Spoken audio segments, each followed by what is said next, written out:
The role of the Count is one of those very much discussed roles. In very simple terms, he's the baddie in the play and in the opera.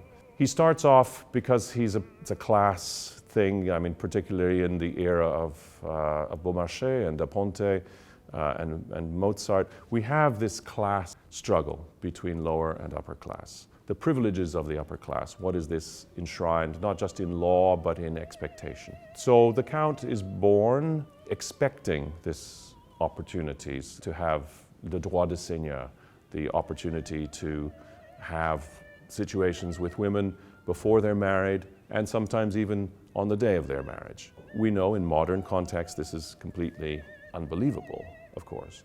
And this is very difficult sometimes for modern audiences to understand that this was a problem in former times. It does take some belief that this was a real situation. And so for the audiences of the time of Mozart and the time of Beaumarchais, this was a real interesting drama to see on the stage in front of everybody, in front of, in fact, the very people, the privileged people who were owning these privileges. Of course, it's turned into a comedy. So he has a lot of things going on in his mind.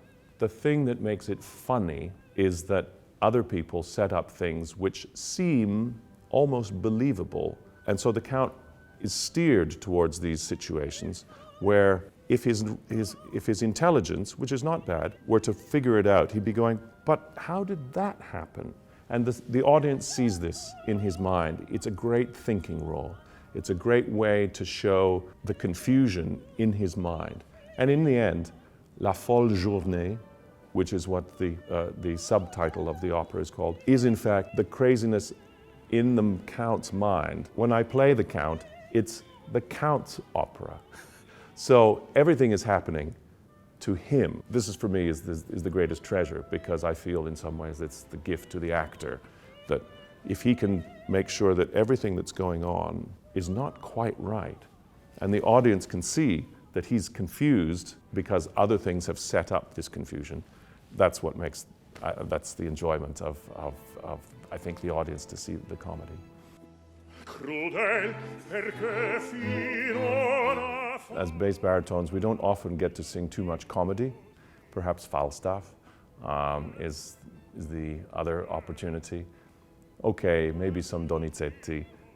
The role of the Count as the main pivot point for all the action is a huge pleasure and hard work as well. He's not a fool, and one has to think very carefully, a bit intellectually, but also very dramatically about what is required to portray this principal figure, and also the demands technically, because it's a wide range in the voice, and you have to have power, authority, and also great feeling at the end of the opera when one sings Contessa Perdono. Does he really ask for forgiveness? This is one of the big questions. I always go to the music, and the music tells me that he nearly is genuine. There's this way that the very end, Contessa Perdono, Perdono. Now when he does this, Perdono, that is the moment of, it's a question, but it's also a musical cue.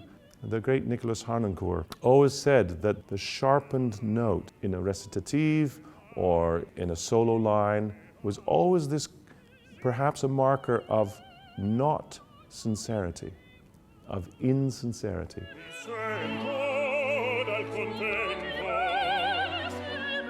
The spine of the music is to do with the high bass line, so that the female voices are flitting around a little bit, and the spine, the Count is very much not often just the bass line, but somehow in a very strong harmonic position.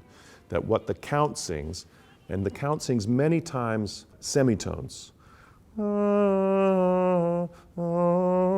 particularly in his aria, for Mozart, again, when he slides harmonically, there's always a journey into a new harmonic structure. And for the Count, he's always looking for new explanations. Something's not quite right, so he's trying to lead somewhere. So this is really interesting as a vocal line where I'm doing these searches harmonically to try and find these things.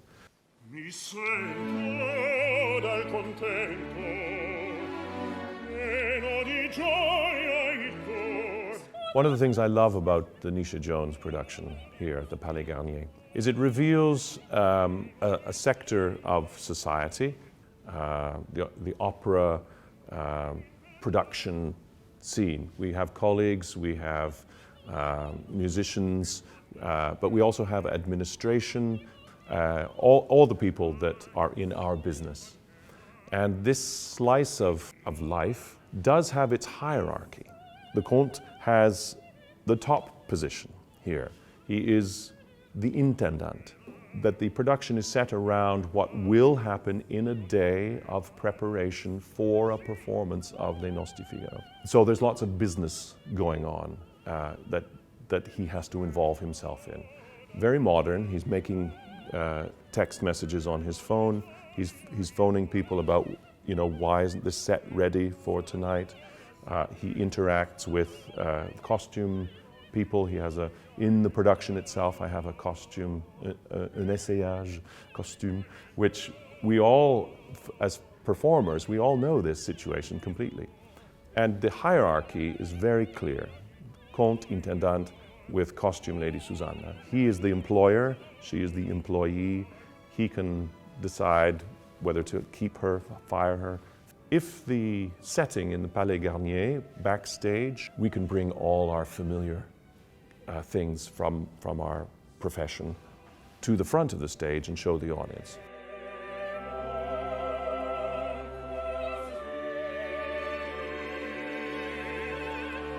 The less happy bit about this is that, yes, some of those powerful people have used their status to influence, to control employment, to control the progression of women within the profession. This has gone on, and I'm happy to be part of a production that exposes this part of the less happy side for many people involved. That's the strength of the opera, of course.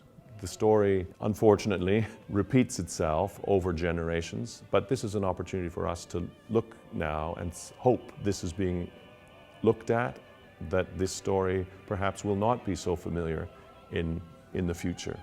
But at least now we have a chance to reveal and gain Mozart's view of the liberation of women. What I love to have had in this opportunity to join the company for the Netia Jones production is absolutely the difference and the strength, actually, of the opera, that you can have for 20-25 years an amazing, standard, conventional, historic production like Giorgio Strehler, and then have a absolutely modern, relevant, logical, clear story of our own time. That's the strength of the opera.